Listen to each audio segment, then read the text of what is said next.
काँग्रेसचे नेते राहुल गांधी यांना आजवर पप्पू म्हणून खिजवण्यात आलं।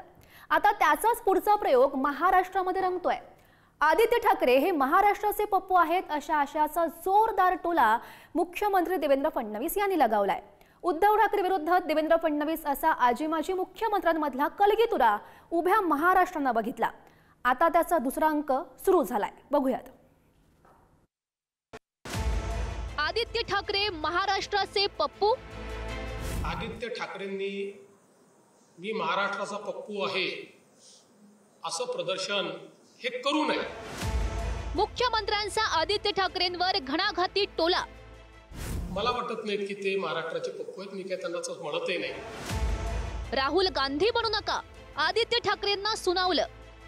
माझी एवढीच अपेक्षा आहे की किमान तुम्ही राहुल गांधी बनू नका। ठाकरे विरुद्ध फडणवीस वादाचा पुढचा अंक सुरू झालाय। यावेळी उद्धव ठाकरे नाहीत तर त्यांचे चिरंजीव आदित्य ठाकरे विरुद्ध मुख्यमंत्री देवेंद्र फडणवीस असा कलगीतुरा रंगलाय। निमित्त ठरलं ते आदित्य ठाकरेंनी आपल्या वरई मतदारसंघातील वोट चोरीबाबत केलेलं प्रेझेंटेशन। याआधी काँग्रेसचे नेते राहुल गांधी यांनी आपल्या स्टाईलमध्ये प्रेझेंटेशन करून केंद्रीय निवडणूक आयोगावर वोट चोरीचा आरोप केला होता। आदित्य ठाकरेंनीही वरईमधील मतदार याद्यांमध्ये कसा घोळ आहे याचा पर्दाफाश केला राहुल गांधी स्टाईल प्रेझेंटेशन करून। वरई विधानसभा मतदारसंघात लोकसभेनंतर अवघ्या 6 महिन्यात 16,043 मतदार वाढले। वरईच्या मतदार यादीमधील 19,333 मतदार बोगस असल्याचा दावा त्यांनी केलाय। यापैकी 502 मतदारांची नावं आणि फोटो संशयास्पद आहेत। 643 मतदारांचा लिंग बदलण्यात आलाय। वरईमधील 4,177 मतदारांचा पत्ताच लिहिलेला नाही। 67 मतदारांच्या घरासमोर झो झो झो एवढाच उल्लेख आहे। एकाच घरात 38 मतदार राहत असल्याचंही आदित्य ठाकरेंनी दाखवून दिलं। यापैकी एका मतदाराच्या फोटोत केवळ नाक दाखवण्यात आलं होतं। आता हा एक भन्नाट प्रकार झालेला आहे। आपण जागतिक पातळीवर ह्याला वोकिझम बोलू शकतो की तुम्ही ठरवता तुमचे प्रोनाउन काय आहेत, दे देम हिज हर वगैरे। पण इथे ऑपरेशनच्या बिना स्त्रीलिंगचं पुलिंग केले, पुलिंगचं स्त्रीलिंग केले। गौरी गगन गुप्ता, परत फोटोज आपण थोडे भुरकट केलेले आहेत, लिंग पुरुष। इथे तेजश्री दिलीप हडकर, लिंग पुरुष। असे 643 मतदार आपल्याला आपल्या विधानसभेत सापडलेले आहेत। आता पहा तुम्ही, विठ्ठल झाड, विठ्ठल झाड, विठ्ठल रामचंद्र झाड, विठ्ठल रामचंद्र झाड 108 यादीतले आहेत। राजा कुप्पूर स्वामी, राजी कुप्पूर स्वामी एकच आहे। सुलेमान मोहम्मद रजाक, सुलेमान मोहम्मद रजाक सेम आहे। पुन्हा एकदा यांचे सगळ्यांचे फोटो आपण भुरकट केलेले आहेत, कारण आपल्याला कोणाला प्रायव्हसी मधून त्रास द्यायचा नाहीये।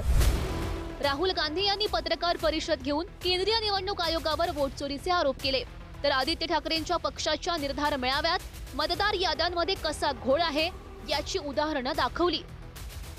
राहुल गांधींनी जसं प्रेझेंटेशन केलं अगदी सेम टू सेम आदित्य ठाकरेंनी सुद्धा तोच कित्ता गिरवला।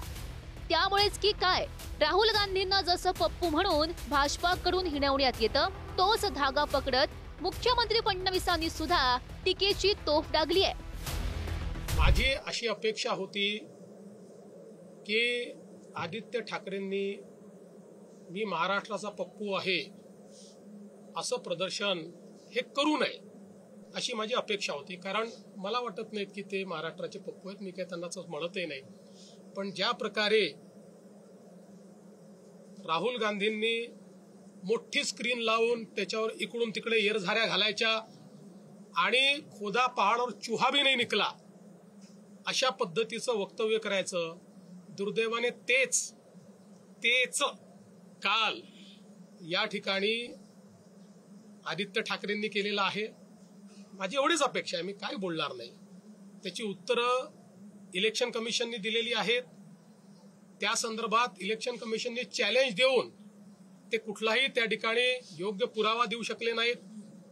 त्याच्यामुळे माझी एवढीच अपेक्षा आहे की किमान तुम्ही राहुल गांधी बनू नका। आदित्य ठाकरेंना पप्पू म्हटल्यानंतर ठाकरेंच्या शिवसेनेकडून तिखट प्रतिक्रिया उमटणारच। नेमकं तेच घडलं। निवडणूक आयोगाच्या चुका दाखवल्यावर भाजपाला एवढ्या मिरच्या लागण्याचं कारण काय असा सवाल अनिल परब यांनी केलाय। आम्ही प्रश्न भाजपाला विचारतच नाहीये ना। आम्ही काल जे आदित्य साहेबांनी प्रेझेंटेशन दिलेलं आहे हे त्यांच्या मतदारसंघामध्ये जे काय 19,000 मतांचा जो घोटाळा झालेला आहे, जी चुकीची मत आहेत ती दाखवली. आणि एखाद्याची चूक दाखवणं हा काय गुन्हा आहे? याच्यात कुठला आलाय पप्पूपणा? आता ही मिरची भारतीय जनता पक्षाला का लागावी, याचं उत्तर निवडणूक आयोगाने समोरून येऊन द्यायला पाहिजे. गेल्या विधानसभा निवडणुकीमध्ये उद्धव ठाकरेंनी थेट देवेंद्र फडणवीसांना शिंगांवर घेतलं होतं.